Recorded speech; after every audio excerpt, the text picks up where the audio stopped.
요한복음 말씀을 같이 나누고 있습니다. 말씀이시고 생명이시고 빛이신 예수 그리스도 그분을 증거하고 있는 것이 요한복음이라고 이야기했습니다. 창조주이시고 왕이신 그분께서 이 땅에 오셔서 인간의 몸을 입으시고 육신 가운데 거하신다라고 성경은 우리에게 증거했습니다. 세례요한은 그를 따르고 있는 수많은 사람이 있음에도 불구하고 여론은 그를 추종하고 있음에도 불구하고 나는 그가 아닙니다 라고 고백하고 예수님을 향하여서 보라 세상 죄를 지고 가는 하나님의 어린 양이다 라고 선포하고 있습니다. 그 세례 요한의 이야기를 듣고 그와 함께 했던 제자 중에 두 사람이 예수님을 따라가서 함께 시간을 보내고 랍비를 만났다라고 생각했는데, 위대한 스승을 만났다라고 생각했는데, 그들은 예수님과 더불어 함께 시간을 보내고 그분의 말씀을 듣고 내가 메시아를 만났다라고 고백하게 됩니다. 오늘은 그 다음날 이야기입니다. 우리 43절 같이 읽겠습니다. 43절입니다. 시작. 이튿날 예수께서 갈릴리로 나가려 하시다가 빌립을 만나 이르시되 나를 따르라 하시니, 예수께서 제자들을 만나고 계십니다. 사실은 제자들이 예수님을 찾아간 것 같은데 오늘 본문에 있는 말씀처럼 예수께서 찾아가시고 예수님이 직접 만나주시는 것입니다. 세례 요한의 두 제자가 어쩌면 그들이 예수님을 찾아간 것 같은데 사실은 성령께서 그들을 인도해 주셨고 하나님께서 세례 요한을 통하여서 예수가 어떤 분인지 선포하게 하셨고 그를 따라가도록 예수님이 그리고 그를 기다려 주시고 예수님이 그들과 함께 하시며 내가 누구인지 예수가 누구인지를 알도록 해 주셨던 것입니다. 우리가 보기엔 내가 따라간 것 같지만, 내가 그분을 만나게 된 것 같지만, 내 노력인 것 같았지만 실상은 내 노력이 아니라 그분이 찾아오신 것이고 하늘에 계신 하나님께서 이 땅에 찾아오셨고 인간의 몸을 입고 우리 가운데 오셨고 그리고 우리를 향해서 다가오셨기 때문에 우리가 그분을 만날 수 있었고, 그로 말미암아 오늘 저와 여러분들이 이 자리에 있을 수 있음을 고백합니다. 앞으로 요한복음에 등장할 많은 만남들이 그렇습니다. 어쩌면 인간이 예수님을 만난 것 같지만, 찾아간 것 같지만 사실은 예수님께서 먼저 찾아가시고 먼저 기다리고 계시고 먼저 그곳에 계시다고 하는 것, 그로 말미암아서 예수님을 만나게 되고 예수님이 사람들을 만나주시고 찾아주시고 그리고 그들을 변화시켜 주셨습니다. 그 주님의 은혜가 우리 가운데 함께 있는 줄로 압니다. 우리가 본문을 더 진행하면서 예수님 당시에 있었던 지명을 좀 공부할 필요가 있습니다. 예수님 당시 이스라엘 지역은 크게 세 지역으로 나누어서 이야기할 수 있습니다. 가장 북쪽에 있는 지역을 갈릴리라고 이야기하고 중간에 사마리아, 맨 아래 유대, 그렇게 되어져 있습니다. 일본으로 치면 맨 위에 홋카이도, 그리고 중간에 동경, 그 맨 아래 어디요? 큐슈, 오키나와. 예, 홋카이도에서 오키나와까지. 가장 북쪽에 있는 지역을 홋카이도, 중간에 동경, 맨 밑에 오키나와라고 이야기하는 것처럼 이스라엘을 일컬어서 갈릴리, 사마리아, 유대로 나누어서 볼 수 있습니다. 홋카이도 안에 어떤 도시가 있죠? 삿포로, 그 다음 하코다테, 그 다음 홋카이도에는 두 개밖에 없습니다. 삿포로, 하코다테. 동경 주위에는 어떤 도시가 있을까요? 사이타마, 지바, 어디요? 혼마? 군마, 죄송합니다. 자, 동경 근처에도 세 개밖에 없습니다. 자, 오키나와에는 어떤 도시가 있나요? 이거 모르시겠죠? 자, 지역적으로 갈릴리, 사마리아, 유대라고 있는 것처럼 그 안에 작은 도시들이 있습니다. 갈릴리라고 하는 곳에 마을들이 있고 사마리아 안에도 마을들이 있고 유대에도 마을들이 있습니다. 갈릴리에 있는 마을들은, 그 도시들은 베세다, 또 가나, 나사렛, 가인, 디베랴, 가버나움, 고라신, 우리가 많이 들었던 마을들이 갈릴리라고 하는 지역에 있습니다. 그리고 유대 지역에도 우리가 잘 아는 예루살렘, 베들레헴, 베다니, 여리고, 엠마오 이런 마을들이 있습니다. 그래서 그 지역을 일컫는 것과 마을들을 일컫는 걸 좀 구분할 필요가 있습니다. 오늘 본문에 등장하고 있는 지역은 갈릴리 지역입니다. 이 사람들이 지금 있는 곳은 유대 지역입니다. 유대 지역에서 세례 요한이 사역하고 있었던 곳인데 이 사람들 등장하고 있는 인물들의 고향은 모두 갈릴리라고 이야기합니다. 그래서 갈릴리 지역에 있는 마을 이름들이 등장합니다. 베세다 사람들이었다. 나사렛 예수다. 그리고 오늘 본문에 정확히 나와 있지는 않지만 요한복음 21장에 보면 나다나엘도 갈릴리 가나 사람이다 라고 이야기합니다. 조금 전에 이야기했던 것처럼 이 도시들은 베세다, 나사렛, 가나 모두가 다 갈릴리 지역에 있는, 그러니까 한 지역에 있었던 사람이라고 볼 수 있습니다. 예수님 초기 제자, 예수님이 처음 제자 삼았던 그 사람들 모두가 다 갈릴리에서 왔던 사람들입니다. 자, 이 사람들이 몇 명일까요? 12명? 5명. 누구누구죠? 빌립, 나다나엘, 베드로, 나다나엘 했고 안드레, 한 명 더. 요한이라고 정확히 밝히진 않습니다. 우리는 다 알고 있지만, 다 아는 비밀이지만 요한이라고 밝히지 않은 또 다른 제자, 그래서 5명이 등장하고 있습니다. 이 5명이 다 갈릴리에서 내려온 사람들이었습니다. 오늘 본문에서 가장 기억에 남는 구절을 고르라고 한다면 저는 46절에 있는 내용입니다. 우리 46절 같이 읽어볼까요? 시작.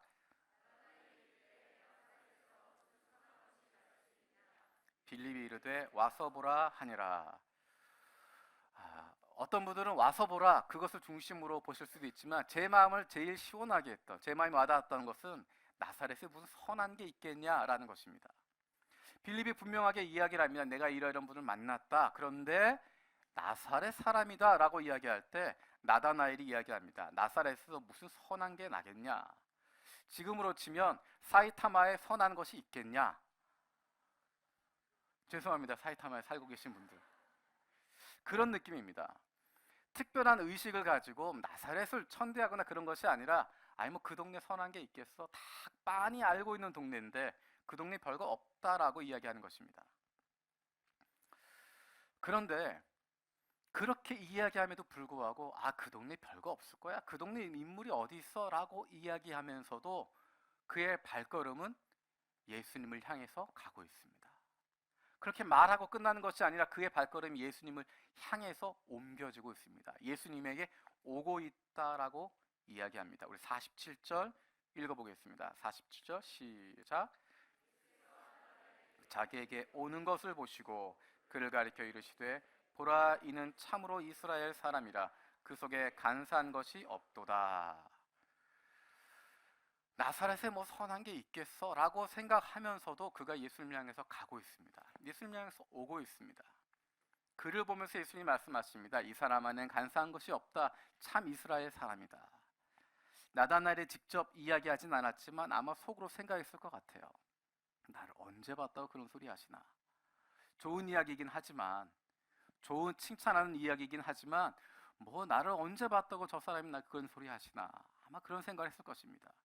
그때 예수님께서 48절에 말씀을 하십니다. 48절 같이 읽겠습니다. 시작. 나다나엘이 이르되 어떻게 나를 아시나이까? 그래서 대답하여 이르시되 빌립이 너를 부르기 전에 내가 무화과 나무 아래 있을 때 보았노라. 빌립이 너를 부르기 전에 무화과 나무 아래 있을 때 너를 보았다. 우리는 이스라엘 문화를 조금 이해할 필요가 있습니다. 관용적인 표현 가운데 이스라엘 유대에서 사용하는 관용적인 표현 가운데 무화과 나무 아래 앉았다라고 하는 것은 말씀을 묵상한다, 말씀을 공부한다 라고 하는 의미를, 관용적인 의미를 가지고 있습니다. 그러니까 단순히 빌립이 널 부르기 전에 너는 무화과 나무 아래서 쉬고 있었어 그런 의미가 아니라 그 전에 네가 어느 곳에 있었어 그것을 말씀하시는 것이 아니라 빌립이 너를 부르기 전에 네가 말씀을 묵상하고 있었던 건 내가 알았어. 네가 하나님의 말씀 공부하고 있었던 것, 그 마음속에 그 말씀 담고 있었던 건 내가 알고 있었어. 예수님의 초기 제자들은 성경에 정통한 사람들이었습니다. 작은 마을의 회당을 중심으로 부단히 말씀을 읽고 그것에 대한 관심을 갖고 있었습니다. 지난주에도 나누었던 것처럼 예수님의 제자들은 갈릴리에서 유대까지 내려와서 세례 요한의 메시지를 듣는 사람들이었습니다. 홋카이도에서 요한 동경교회까지 오는 것처럼 그 먼 길을 와서 말씀을 듣고 그 마음의 뜨거움을 가지고 있는 사람들이었습니다. 하나님의 말씀에 대한 사모함이 있었고 말씀을 공부했던 사람들이고, 그래서 성경을 깊이 공부하고 읽고 마음속에 품는 가운데 그들의 마음에 고대한 것들이 있었습니다.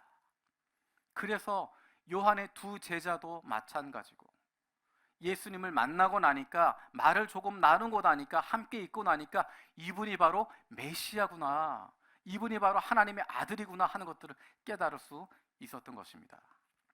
우리 49절 읽어보겠습니다. 나다나엘의 반응입니다. 시작. 나다나엘이 대답하되 랍비여, 당신은 하나님의 아들이시요 당신은 이스라엘의 임금이로소이다. 예수님이 한마디 하시니까, 빌립이 너를 부르기 전에 네가 무화과 나무 아래에 있는 건 내가 봤다 라고 한마디 하니까 나다나엘이 마치 기다렸다는 것처럼 예수님을 당신은 하나님의 아들이십니다, 당신은 이스라엘의 왕이십니다 라고 고백하고 있습니다. 이것은 나다나엘 머릿속에 담겨져 있던 내용인 것 같습니다. 그가 무화과 나무 아래 앉았던 것, 성경을 읽고 있었던 것, 성경을 묵상하고 있었던 것, 그것이 어떤 내용이었을까? 어떤 마음을 가지고 그가 말씀을 묵상하고 있었을까?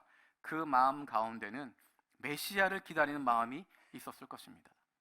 나다나엘뿐만 아니라 세례 요한의 그 두 제자, 그리고 혹은 제자일 뿐만 아니라 그에게 와서 말씀을 듣고자 했던 시몬 베드로도, 빌립도, 그 마음속에 있었던 것은, 그 마음이 뜨거워졌던 것은 메시아에 대한 간절함이었던 것입니다.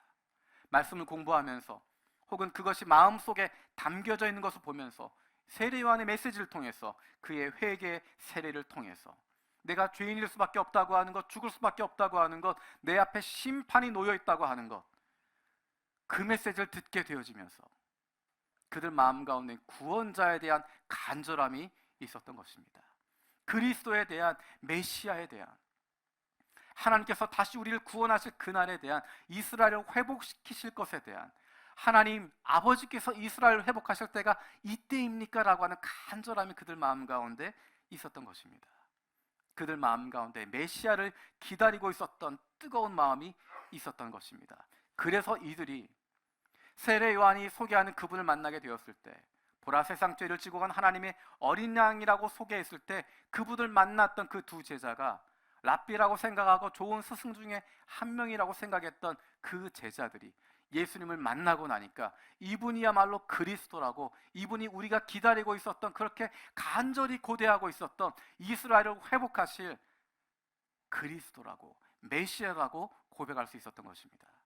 마찬가지로 나다나엘도 하나님의 말씀을 깊이 묵상하는 가운데, 말씀을 깊이 묵상하는 가운데 그 안에 있었던 뜨거운 마음은 바로 그것이었습니다. 우리의 구원자, 심판에 빠져있고 심판받을 수밖에 없고 죽을 수밖에 없는 우리를 구원할 수 있는, 나를 구원할 수 있는, 이 이스라엘을 회복하실 수 있는 하나님 말씀하신 그 메시아, 그분을 보내달라고, 그분을 만나기 원하는 간절한 소원을 가지고 있었던 것입니다. 그래서 예수님께서 내가 너의 마음을 알고 있다, 네가 말씀을 통해서 그 마음에 뜨거움이 있는 것, 그 마음에 간절함이 있는 것 내가 알고 있다라고 이야기했을 때, 나다나엘은 이분이야말로 내가 기다렸던 바로 그 메시아구나라고 선포하게 되는 것입니다. 당신이 바로 메시아이십니다. 당신이 바로 하나님의 아들이십니다. 당신이 바로 이스라엘의 왕이십니다. 그들은 말씀을 통해서 그 안에 간절함이 있었기 때문에 그들은 예수를 랍비로 보는 것이 아니라, 위대한 스승으로 보는 것이 아니라, 선생으로만 모시는 것이 아니라, 바로 당신이 하나님의 아들이시고, 바로 당신이 메시아이고, 바로 당신이 이스라엘의 왕이라고 고백하고 따르게 되는 것입니다. 이런 나다나엘의 고백이, 급작스러운 변화가 어떻게 있을 수 있었을까? 46절에 나와 있는 빌립의 초청에서 비롯되어집니다. 우리 46절 같이 읽겠습니다. 시작. 나다나엘이 이르되 나사렛에서 무슨 선한 것이 날 수 있겠느냐? 빌립이 이르되 와서 보라 하니라. 와서 보라, come and see. 와서 봐라라는 것입니다. 단순히 얼굴 보라는 것 아닙니다. 좋은 사람이 있으니까 소개시켜 주겠다는 것 아닙니다. 위대한 스승을 소개시켜 주겠다는 그런 이야기 아닙니다. 와서 그분을 만나보라는 것입니다. 그분이 어떤 분인지. 먼저 빌립은 고백합니다. 내가 만난 이분이 어떤 분인지를 빌립이 먼저 고백하고 있습니다. 우리 45절 읽어볼까요? 45절입니다. 시작.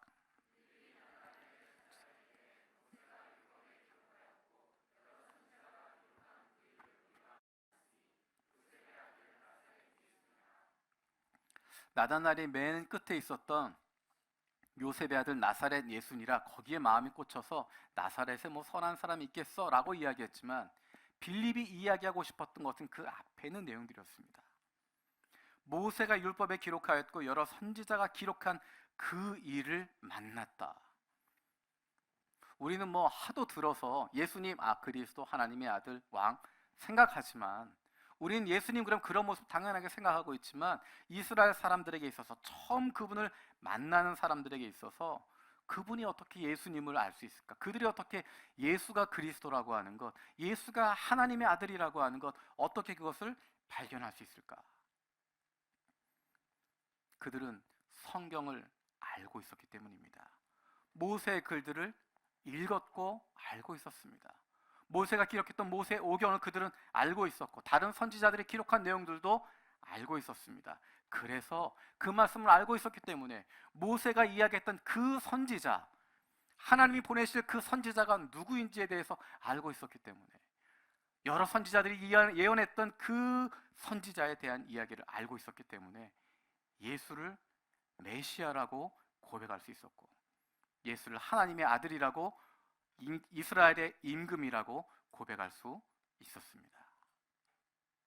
이렇게 빌립이 고백하고 있었던 예수를 만나라고 이야기하는 것입니다. 그래서 메시아를 기다리고 있었던 그리스도를 만나고 싶었던 이스라엘의 왕을 기다리고 있었던 나다나엘의 마음도 움직였던 것입니다. 그래서 마지못해 움직이고 있는데 예수님께서 그의 중심을 보시고 그가 나다나엘이 말씀을 통해서 그가 사모하고 있던 것을 보시고 그의 중심을 이야기하셨던 것입니다. 그래서 나다나엘은 놀랄 수밖에 없었고 사람의 중심을 보시는 하나님, 내 중심을 보시는 내 기도와 나의 간절한 사모함이 무엇인지 알고 있었던 그 주님, 그래서 예수님을 하나님의 아들로, 예수님을 이스라엘의 왕으로, 메시아로 고백할 수밖에 없었던 것입니다. 우리는 예수님을 누구라고 고백하고 있습니까? 사람들은 내 마음에 들어있는 대로, 내가 인식하고 싶은 대로 인식하게 되어져 있습니다. 내가 보고자 하는 대로 보게 되어져 있고 내가 인식하고자 하는 대로 인식하게 되어져 있습니다. 내가 원하는 것은 내 머릿속에 들어오지 않습니다. 내가 원하지 않는 것, 관심 두지 않는 것, 그것은 나에게 보이지 않습니다. 하나님의 말씀인 성경을 읽어가면서 우리는 성경이 우리에게 만나게 해주는, 우리에게 보여주는 하나님을 발견하게 되어집니다. 그러면 그 하나님을 사모하게 되어지고 그분이 우리 가운데 역사하실 것을 소망하게 되어지는 것입니다. 사람이 만드는 모습이 아니라, 사람이 가르쳐주는 것이 아니라 성경이 우리에게 보여주는 그것을 통하여서 우리가 하나님을 보게 되는 것입니다.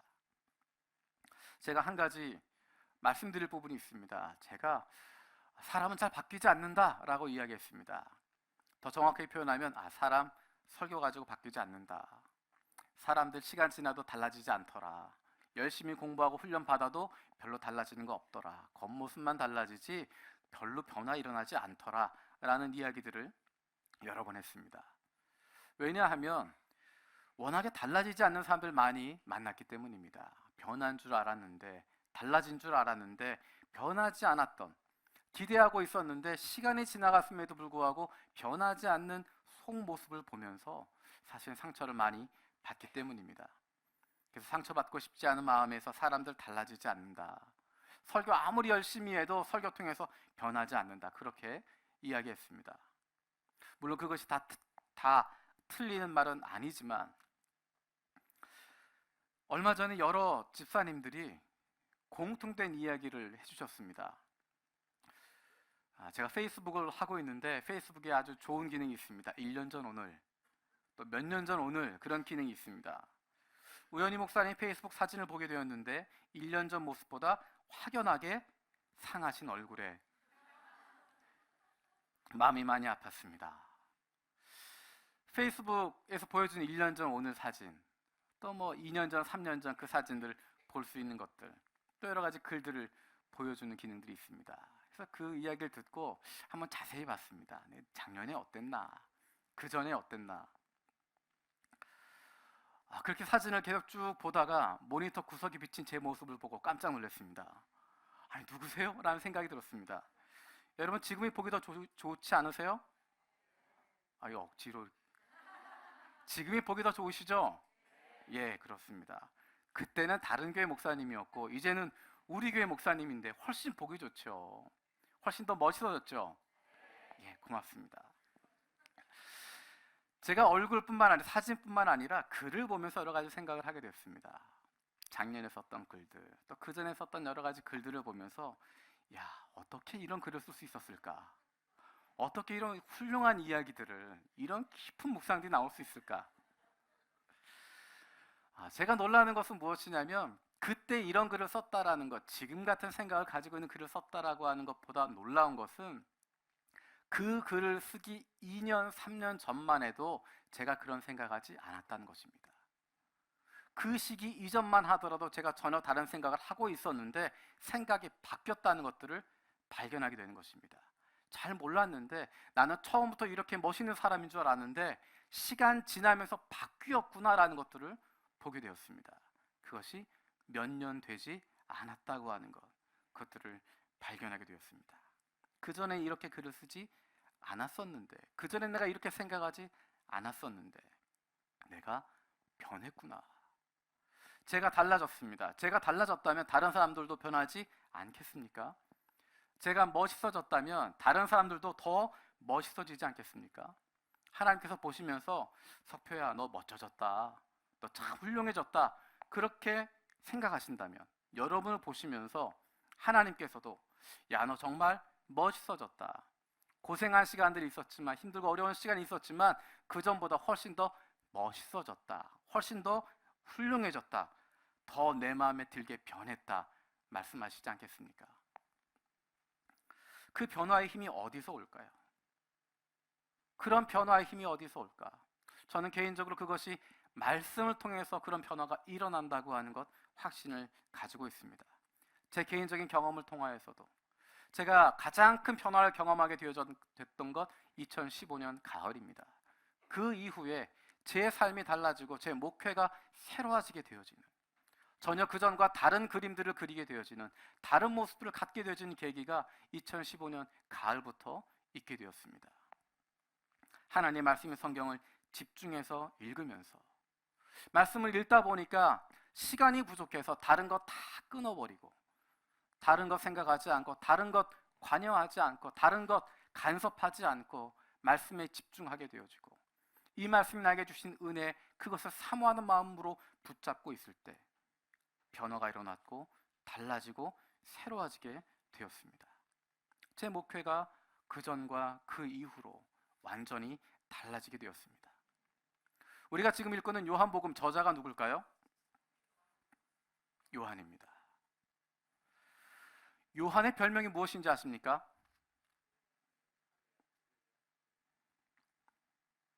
사랑의 사도. 또 성경 본문에 나와 있는 이야기는 우레의 아들이라고 되어 있습니다. 우레라고 하는 것은 뭘 말하는 거죠? 천둥 말합니다. 천둥 번개할 때 우레라고 이야기합니다. 썬더라고 하는 소리. 어떤 표현이냐면, 다시 이야기 쉽게 표현하면 아주 다혈질에 급하고 성질 더럽고 강하고 세다는 겁니다. 우리 편 아닌 것들 저것들 다 없애버릴까요? 라는 것입니다. 그리고 얼마나 잘난 척하는지, 예수님 앞에서, 예수님은 이제 예루살렘으로 십자가를 지시기 위해서 가고 있는데 요한은 이제 예수님 예루살렘 가시면 내가 오른쪽에 앉을 거야, 우리 형제가 오른쪽 왼쪽에 앉아서 첫 번째 1등 공신이 될 거라고 기대를 가지고 벌써 거만해지고 목이 뻣뻣해져서 그들을 환영하지 않는 사마리아 마을을 보면서 이 마을 통째로 날려버릴까요? 라고 이야기하고 있는 것입니다.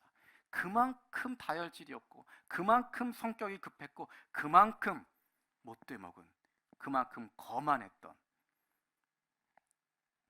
여러분, 우리가 요한복음 1장을 오늘로 마치게 됩니다. 요한복음 1장 읽으면서 그런 것 느껴지십니까? 그런 요한의 모습 느껴지십니까?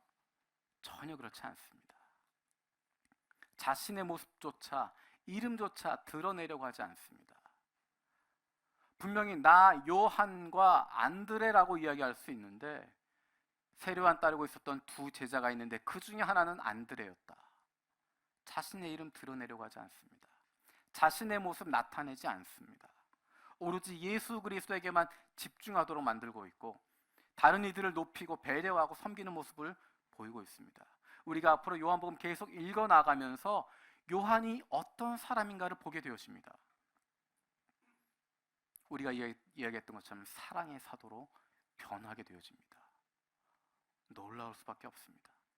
요한 서신은 또 어떻습니까? 요한 1서, 2서, 3서에 그 당시에 요한 서신이 쓰여졌을 때 아마도 요한은 예수님을 만났던 유일한 제자로 남아 있습니다. 예수님과 함께 했던, 예수님과 3년 동안 공생애를 함께 보냈던, 예수님과 가장 깊은 시간을 보냈던 유일한 제자로, 유일한 사도로 남아 있었을 것입니다. 그래서 자신의 권위를 충분히 내세울 수도 있는데 그렇게 하지 않습니다.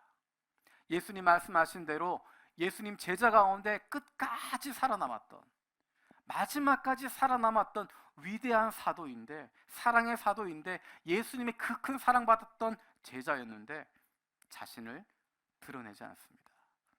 자신을 그저 나는 여러 지도자 중에 하나라고, 나는 그저 나이 많은 지도자 중에 하나일 뿐이라고, 나는 그저 장로 요한일 뿐이라고 이야기하고 있습니다. 어쩜 이렇게 겸손할 수 있을까? 그러면서도 예수 그리스도에 대해서는 그 간절하고 변하지 않는 애정, 충성 변하지 않습니다.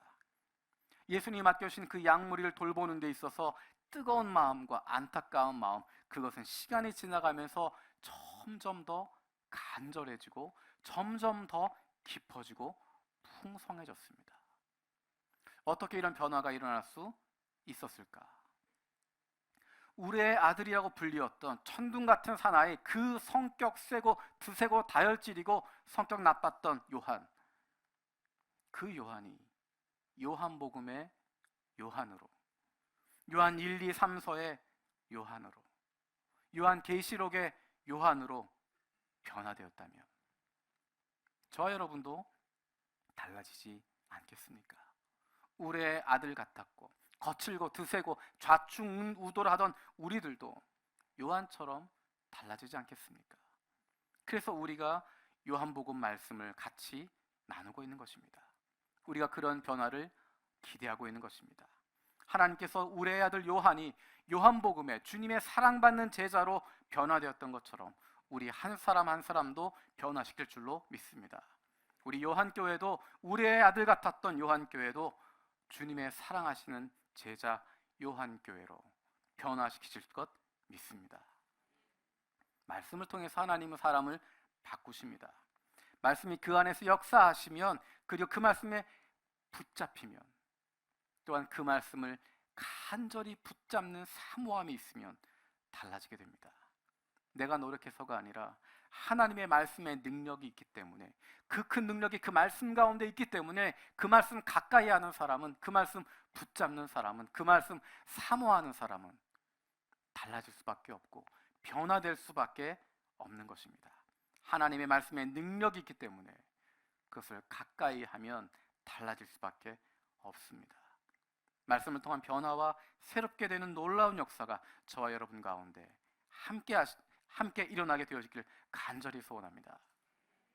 그럼 어떤 변화가 일어나게 될까? 우리 50절, 51절 말씀 읽겠습니다. 50절, 51절입니다. 시작. 예수께서 대답하여 이르시되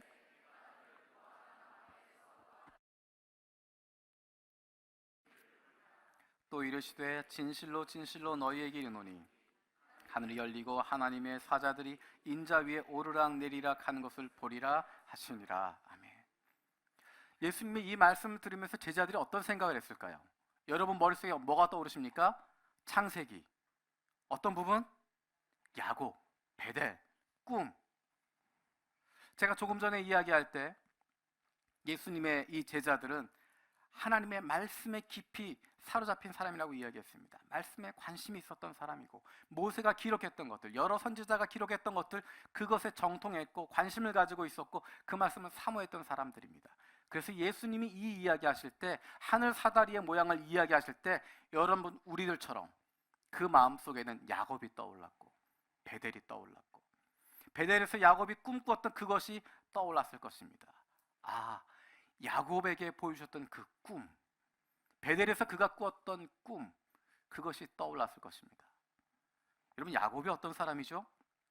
야곱은 하나님에게 사랑받을 만한, 하나님에게 또는 하나님이 주신 그런 환상을 볼 만한 그런 자격이 있는 사람 아니었습니다. 그는 복받겠다고 한 욕심 하나로 형을 속이고 아버지도 속였던 사람입니다. 단순히 한 번 거짓말을 하는 것이 아니라 그것을 꾸며내기 위해서, 지켜내기 위해서 거짓말을 이어갈 수 있는 사람. 우연히 거짓말하는 것이 아니라 의도적으로 속이려고 하고 의도적으로 감추려고 하고. 그런데 그에게, 그런 자격 없는 그에게, 그런 도둑질하는 사람 같은 자에게, 사기꾼 같은 그에게 하나님께서 놀라운 환상을 보게 해주셨던 것입니다. 근데 지금 예수님 앞에 있는 제자들은 어떤 사람들이죠? 하나님의 말씀을 사모하는 사람들이고, 하나님 말씀대로 살기를 간절히 원하는 사람들이고, 예수님을 바라보며 내 모든 것 버리고 예수님을 따르겠다고 결심하는, 예수님을 가까이 하겠다고 하는, 예수님 앞으로 나온 사람들이었습니다. 하물며 그렇게 모자라고 죄인이었던 야곱에게도 은혜를 베풀어 주셨는데, 말씀을 사모하고 예수님 만나길 원하고 가까이 하기를 원하는 예수님의 제자들에게 은혜를 베풀지 않으시겠습니까? 그 야곱에게도 함께 하셨던 하나님께서 너희에게도 은혜를 주시고, 그 야곱에게 주셨던 그 복을 너희에게도 줄 것이라고 이야기하십니다. 어떤 은혜를 주시는 것일까요? 어떤 복을 주시는 것일까요? 우리 51절 같이 읽겠습니다. 시작. 진실로 너희에게 이르노니 하늘이 열리고 하나님의 사자들이 인자 위에 오르락 내리락 하는 것을 보리라 하시니라. 하늘이 열리고 하나님의 사자들이 인자 위에 오르락 내리락 하는 것을 보리라. 조금 전에 이야기했던 야곱이 베델에서 꾼 꿈, 그것이 어떤 의미일까? 야곱은 자기가 거짓말하고 도망치지 않으면 죽을 것 같은 마음에 도망치고 있었습니다. 그런데 그가 잠자는 동안에 하나님이 그 꿈을 보여주십니다. 베델이라고 하는 곳에서 돌베개 자고 있는데, 꿈꾸고 있는데 거기서 하나님의 모습을 보게 되는 것입니다. 하나님의 임재를 경험하게 되는 것입니다. 아, 이곳에 하나님이 계시는구나. 그래서 그곳을 베델이라고 부르고 하나님의 집이라고 부르게 되어집니다. 근데 그 하나님이 베델에만 계시고 거기 머물러 계시고, 야곱아 너는 먼 길 다녀오고 나중에 와서 만나자 하시는 것이 아니라, 하나님께서 야곱, 네가 가는 곳에 내가 너와 함께한다. 네가 이곳을 떠나가고 있지만 네가 가는 그 여정 가운데 내가 함께하고, 네가 그곳에서 살아가는 동안에도 내가 너와 동행하겠다 약속하시는 것입니다. 걱정하지 마라. 네 인생 내가 책임진다. 내가 너와 동행한다. 너와 함께한다고 하는 것, 그것을 확인시켜 주시는 것입니다. 베델에서 기다리고 계시는 것이 아니라 내가 너의 인생 가운데, 야곱 너의 인생 가운데 함께하겠다, 돌보겠다, 동행하겠다 확인시켜 주신 것입니다. 그래서 야곱이 그 땅으로 돌아온 이후에 그 베델은 이스라엘의 주요한 성소 중에 하나가 되었고, 초기 이스라엘의 예배 장소가 되어졌던 것입니다. 하나님의 임재를 상징한 것이 곧 베델, 하나님의 집이었습니다. 그리고 출애굽하는 이스라엘 백성들, 그들에게 하나님이 함께 하신다고 하는 것, 하나님이 너희를 버리지 않으시고 너희를 이끌어내시고 광야에서도 함께 하시고 앞으로 갈 길 가운데도 동행하겠다라고 하는 증거로 보여주시는 것, 그것이 바로 성막이었습니다. 성막을 통해서 광야 가운데 있지만 이스라엘 진영 한복판에 있는 그 성막을 통하여서 하나님이 함께 하신다, 하나님의 임재, 하나님의 동행하심, 임마누엘 하나님을 보여주고 있는 것입니다. 그리고 그것은 다윗과 솔로몬을 통해서 지어지는 예루살렘 성전으로 이어지는 것입니다. 그 예루살렘 성전을 통하여서 하나님이 이스라엘의 왕 되신다고 하는 것, 하나님이 이스라엘 가운데 함께 하신다고 하는 것, 그것을 보여주는 것입니다. 이제 그 성전은 마침내 참 성전 되시는 예수 그리스도에게 연결되어지는 것입니다. 요한복음 1장 14절에 우리가 함께 나누었던 것처럼 말씀이 육신이 되어 우리 가운데 거하심에, 하나님께서 인간의 육신을 입으시고 우리 가운데 오셔서 우리 가운데 거하셨다라고 이야기합니다. 우리 가운데 거하시는 하나님, 그분이 바로 예수 그리스도이십니다. 그래서 예수님의 제자들은 이제 살아계신 하나님의 임재를 보게 될 거라는 것입니다. 예수님과 함께하는 것을 통해서 하나님이 역사하시는 것 보게 될 거다. 멀리 떨어져 있는 그분이 아니라, 멀리 떨어져 있는 창조자, 멀리 떨어져 있는 절대자가 아니라 너희의 인생 가운데 역사하고 있는, 함께 동행하시는, 함께 걸어가시는 그 하나님을 만나게 될 것이다라는 것입니다. 하나님의 백성으로, 하나님의 자녀로 살아가게 될 것이라고 이야기하는 것입니다. 하나님의 말씀을 통해서 우리에게 주신 변화가 바로 그것입니다. 우리가 하나님과 동행하는 삶을 살게 되는 것입니다. 예수 그리스도와 함께하는 것입니다. 하나님의 백성으로, 하나님의 자녀로 살아가게 되는 것입니다. 일주일 중에 주일 하루, 그것이 아니라 내가 선하고 말씀대로 순종하고 살아가고 있는, 착하게 살아가고 있는 그 순간만 해당되는 것이 아니라 1년 365일 하루 24시간 우리의 상황과 관계없이, 우리의 상태와 관계없이 늘 언제나 항상 꾸준히 끊임없이 예수 그리스도와 동행하는 삶을 살아갈 수 있게 되는 것입니다. 이 땅에서뿐만 아니라 저 하늘 갈 때까지, 그리고 저 하늘에서도 지금부터 쭉 그 기쁨을 누리게 되는 것입니다. 우리가 이번 주 월요일부터 금요일까지 바이블 위크를 갖습니다. 한 일 중 각 부서가 함께 갖게 됩니다. 우리 한국부는 구약 전체의 흐름을 살펴보게 됩니다. 부분만 보는 것이 아니라 내가 좋아하는 것, 내가 기뻐하는 것, 내 마음에 드는 구절만 보는 것이 아니라 구약 성경 전체를 이해할 수 있도록, 전체 흐름을 발견할 수 있도록 구약 전체 창세기부터 말라기까지의 흐름을 같이 살펴보게 될 것입니다. 우리가 그 시간 동안에 모든 성경을 다 읽을 수 있는 것은 아니지만 구약 성경 전체의 구조를 파악하고 나면 우리가 매일마다 말씀을 읽어갈 때 이 말씀이 어디쯤 있는 것인지, 이 말씀을 왜 하시는 것인지, 이 말씀이 나에게 어떠한 의미가 있는지를 좀 더 가까이, 좀 더 깊이 있게 발견할 수 있을 것입니다. 우리가 리바이블 101 매일마다 10분씩 하나님의 말씀을 읽어가고 있는데 짧은 시간인 것 같지만 그것이 하루 이틀 연속되어지고 일주일, 한 달 이어지고 나면 그것이 우리의 삶이 되어지고 매일매일의 삶 속에서 하나님의 말씀을 대하는 기쁨이 어떤 것인지를 발견하게 되어지고 그것이 우리의 인생을 변화시키게 되는 것입니다. 와서 보라, come. 빌립이 그의 믿음의 동료였던 나다나엘에게 강권했던 것처럼 저도 여러분들에게 강권합니다. come, 와서 보라. 여기에서부터 시작하는 것입니다. 하나님의 말씀에서부터 시작하는 것입니다. 그러면 하나님의 말씀의 능력이 있어서 저와 여러분들을 변화시키시고 우리를 새롭게 만들어 주실 것입니다. 우리에게 필요한 것 결단하고 하나님 앞에 나아가는 것입니다. 결단하고 그분 앞으로 나아가는 것입니다. 이 시간 함께 찬양 드리기 원합니다.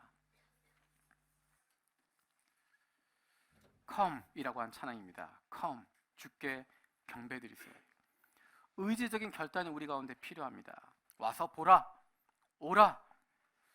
우리가 오는 것을 보시고 주님께서 우리에게 은혜를 베풀어 주실 것입니다. 나다나엘이 작은 걸음 움직이게 되었을 때 그를 먼저 보고 계시고 그의 작은 믿음을 크게 칭찬하시고 그가 믿음으로 움직이는 것 보시면서 더 크고 놀라운 일 베풀어 주셨던 것처럼 우리의 작은 믿음으로 우리가 움직이기 시작할 때, 우리가 그 결단 내리게 되어질 때 하나님 말씀대로 살아가겠습니다, 하나님 말씀 붙잡겠습니다라고 한 그 작은 결단 우리가 내리게 될 때 하나님께서 더 크고 놀라운 일들을 우리에게 베풀어 주시고 하나님의 임재를, 하나님의 함께하심을 우리에게 보여주실 것입니다. 세상이 알지 못하는 크고 놀라운 경험을, 세상이 감당할 수 없는 놀라운 사역에 우리를 동참시켜 주실 것입니다. 우리 결단하는 마음으로 함께 찬양 드리겠습니다.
예수님께서 우리에게 오라고 come 말씀하십니다.